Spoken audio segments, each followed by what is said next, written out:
मतलब मैं कितना ही भारी या कितना ही हल्का ऑब्जेक्ट फेंकूं, दोनों एक साथ नीचे गिरेंगे। देखना दोनों में से पहले कौन गिर रहा है।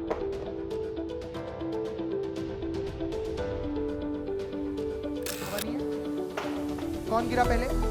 बराबर नहीं हुआ ना। देखो मैं आपको सिंपल एक चीज समझा रहा हूं, फ्री फॉल। क्या समझा रहे हैं?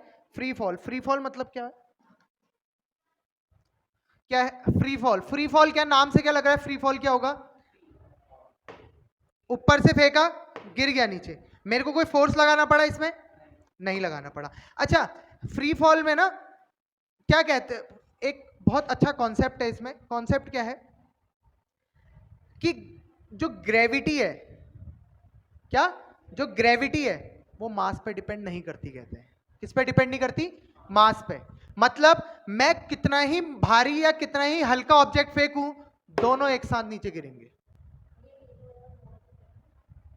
अब कुछ इसके जैसे बुद्धिजीवियों का प्रश्न आता है कि पेपर और बॉल। मैं पहले आपको इन दो चीजों को करके दिखाता हूं, फोन को और किसको? बॉल को। मास किसका ज्यादा होगा आपके हिसाब से? फोन का ज्यादा होगा? ज्यादा होगा ना। तो मैं गिराता हूं, आप देखना दोनों में से पहले कौन गिर रहा है।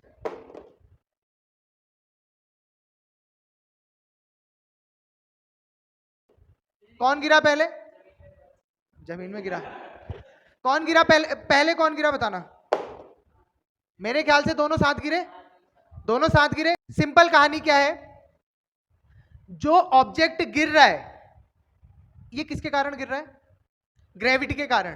तो एक्सीलरेशन ना कभी भी मास पे डिपेंड नहीं करता। इन दोनों में हल्का कौन है? ये हल्का है, ये भारी है। देख वे करके पता चल रहा है। तो अगर ये मास पे डिपेंड कर रहा होगा तो ये भारी वाला पहले गिर जाएगा, ये वाला बाद में गिरेगा। देखते हैं, साथ में गिरे।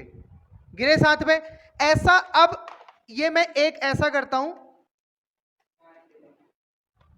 एक पेपर और एक ये लेता हूं, इसका मतलब ये दोनों भी एक साथ गिरने चाहिए। गिरने चाहिए ना। गिरे साथ, गिरे दोनों साथ।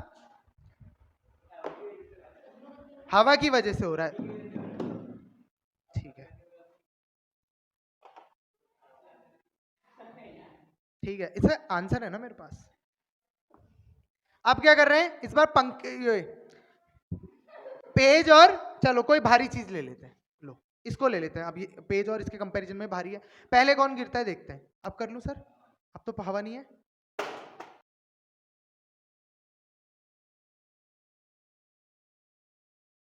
बराबर नहीं हुआ ना। क्यों? लेकिन गैलीलियो ने तो कहा था कि एक्सीलरेशन कभी भी मास पे डिपेंड करता ही नहीं है। तो यहां पे मास पे डिपेंड क्यों कर रहा है? Air resistance. क्या है इसका आंसर? Air resistance. इसको ना, इसका देखो सरफेस एरिया बहुत ज्यादा है, तो इसको ना जो एयर है ना यहाँ पे सरफेस पे, वो इसको अपोज कर रही है, इसको रोके पड़ी है। इसको क्यों नहीं रोक पा रही? क्योंकि इसका सरफेस एरिया क्या है? कम है। इसका सरफेस एरिया ज्यादा है और मास कम है, इसके कारण क्या है? इसको एयर रजिस्ट कर रही है। तो रॉबर्ट बॉयल करके साइंटिस्ट है, उन्होंने क्या दिया इसका? रॉबर्ट बॉयल ने कहा उन्होंने एक्सपेरिमेंट करा, उन्होंने वैक्यूम क्रिएट करा एक जगह पे। क्या क्रिएट करा? एक जार लिया, जार में वैक्यूम क्रिएट किया। वैक्यूम मतलब वहां एयर प्रेजेंट नहीं थी। उन दोनों में उन्होंने एक फेदर और एक कॉइन लिया। फेदर मतलब पंख, और एक कॉइन लिया, और उस जार को उन्होंने, वैक्यूम था उसको एकदम पलटा दिया। दोनों एक साथ गिरे, फेदर भी और कॉइन भी। क्यों? क्योंकि वहां पर फेदर को रोकने के लिए कोई एयर रेजिस्टेंस नहीं था, क्योंकि एयर तो था ही नहीं। तो किसके कारण वो दोनों एक साथ ही गिरे नीचे। समझ में आया? तो कोई भी चीज मैं दो चीजों को ऊपर से छोड़ता हूं तो एक साथ ग्राउंड में जाके स्ट्राइक करेंगी। क्यों? अरे दोनों में फोर्स कितना लग रहा है? 9.8 न्यूटन का। कितना फोर्स लग रहा है दोनों में? 9.8 न्यूटन का। तो ऐसा क्यों हो रहा है कि एक चीज जल्दी एक चीज बाद में गिर रही है? वो एयर रेजिस्टेंस, जो हल्की चीज होगी जिसका सरफेस एरिया ज्यादा होगा उसको एयर रेजिस्ट कर रही है। रेजिस्टेंस मतलब अपोज होता है। एयर रेजिस्ट कर रही है, तो एयर रेजिस्टेंस के कारण क्या हुआ?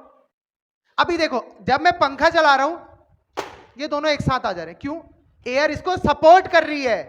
पंखा चला तो एयर ने इसको सपोर्ट करा। जब पंखा बंद था तो एयर का सपोर्ट नहीं था, एयर और जो इसको अपोज कर रही थी, नीचे से ऊपर को ले जा रही थी, क्योंकि ये एयर को चीरते हुए जा रहा है ना बहुत लाइट मास के कारण, तो एयर इसको अपोज कर लेती है। इसीलिए अकॉर्डिंग टू लॉ क्या कहते हैं, जो भी एक्सीलरेशन होता है वो कभी भी मास पे डिपेंड नहीं करता। समझ में आया? पक्का?